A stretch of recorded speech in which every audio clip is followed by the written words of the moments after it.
Okay, so we're going to be talking about lesson 10, which is a magnetic force of a conductor. In lesson 9, we talked about a moving charge. So in lesson 9, the review, it was a moving charge, like a single point charge. And we would use a Q and how fast it's going. Okay, the difference with today is that instead of like a single electrons moving or something like that, we're now talking about a conductor.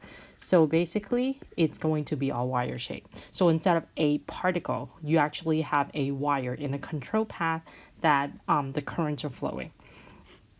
So when you have a beam of charge moving through a magnetic field, you will experience a magnetic force. So the key thing is whenever we have moving charged particles, whether it's a single one or in the wire, we always will produce this thing called the magnetic force.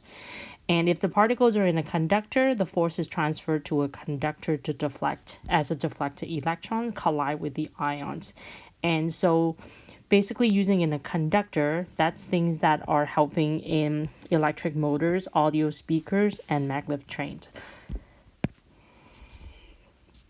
And so a different equation instead of a Q, V, B. Q for how strong the charge is, V is how quickly we're going. We're now depending on different things. Okay, so conductor current is in I, and then you have a magnetic field. We already talked about that. It is a magnetic field that is called B. So how strong the magnetic field is, and the force is proportional to the current, magnetic field, as well as the length of the conductor. So how long the wire is. And then also the last is that we talked about the angle. I think we already mentioned this when we talked about lesson 9, but just to recap. So for examples, if I have a magnetic field on the outside, we know that the field line is going from north to south. So this would be a field line. Okay. If I have a wire that is going at 90 degree to it. So for example, this blue, if I have a wire and I'm telling you that it's a current going, it will experience a force. If you remember the right hand rule, this is a current, so we're going to use right hand rule. It's the same as what we learned from, even of a moving charge.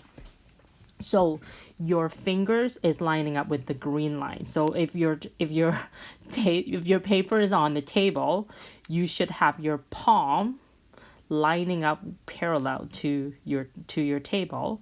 So from north to south, but at the same time your thumb, which is pointing along the blue line, do you see that your palm should be pointing towards your ground, meaning going into the page? I hope this makes sense. If not, we're going to try to find out how to do it. So the magnetic force is pulling into the page. Okay. Well, anyway, so long story short, so let's just talk about units again. Current is A. I know the L and the I looks the same. So I think there are some places, or even like ILB, they use a capital L. So I think that's what I'm going to do. Okay. It's measured in meters. And then B is your magnetic field, measured in Tesla. And then the angle is between I and B. And then obviously the force is measured in newtons.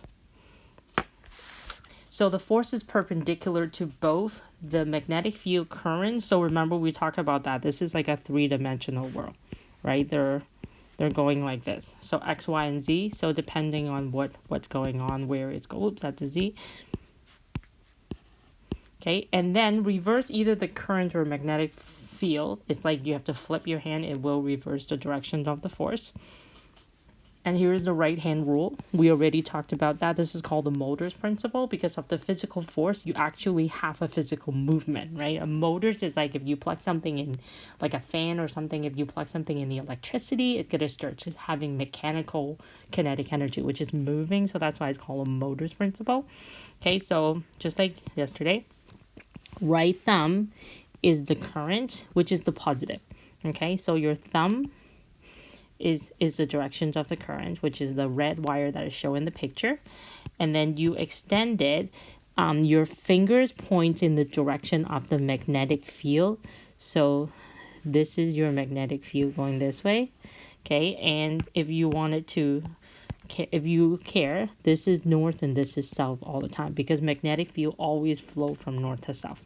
Okay, and then finally, the last one is that the force, the magnetic force, is where the palm is facing, which is right here. Okay, and we call this the FM, the magnetic force. All right, an example. So they tell you that you have a straight conductor that is 10 centimeters long. So I have a conductor, so I know I use the ILB, 10 centimeters long. You have a current of 15.6 magnetic field. Calculate magnitude of the force if the angle are changed. All right, so what do I have? I have the length of the conductor to be 10 centimeters long. So I'm going to change it to meters. And I have the current, which is a I, capital I, measuring 15 amps. I have my magnetic field, symbol is B, which is 0.6 Tesla. Calculate the magnitude if theta is 90 for A, theta is 45 for B, and theta is 0. So the equation that I'm going to use is Fm is ILB sine of theta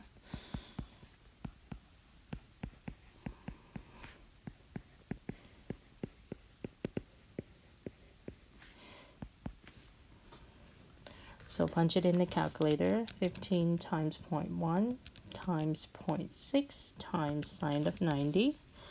So I got 0.9. 2 sig is what I'm keeping. Newtons.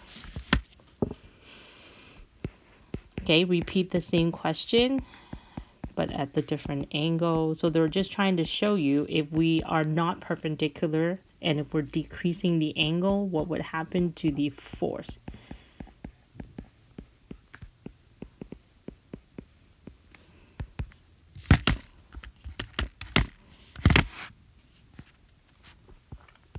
So punch it in the calculator. So I got 0.4 Newton. Okay, finally, when theta is 0,